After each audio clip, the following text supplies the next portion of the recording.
Patay ang duha ka lalaki human makuryentehan samtang nagtaod og solar street light sa Tibuli South, Cotabato. Dugang detalye sa report ni Jess Tony Humamil. Dead on arrival na sa ospital ang duha ka lalaki human nakuryentehan samtang nag-install og solar street light sa Barangay Poblasyon Tibuli South, Cotabato nga kabahin sa proyekto sa mong barangay Sabado sa hapon. Giila sa kapulisan ang mga biktima nga sila si Raymar Clatcheca, 28 anyos nga taga Barangay Poblasyon South, Cotabato, ug Mike Malones, residente sa Barangay Talcon, Tibuli South, Cotabato. Sa investigasyon sa otoridad, samtang gataod kuno og solar street lights sa mga biktima, nasaghiran kuno nila ang mainline sa Socotec 1. Accidentally, medyo mabigat yung sa dulo niya. Doon nakatap sa main line ng Socotec. Ang duha nasayrang dugay na nga installer sa moong proyekto sa barangay nga nagsugod sa miaging tuig.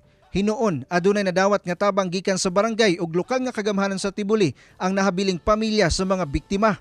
Sagot nila pati yung hospital, boreal ng mga victims. Siyempre yung mga naiwan na pamilya, yung mga anak din, parang ipasok din nila sa isang livelihood para yung pag-aaral ng mga anak is masustain din ng family. Ako si Jess Tony Humamil para sa One Mindanao.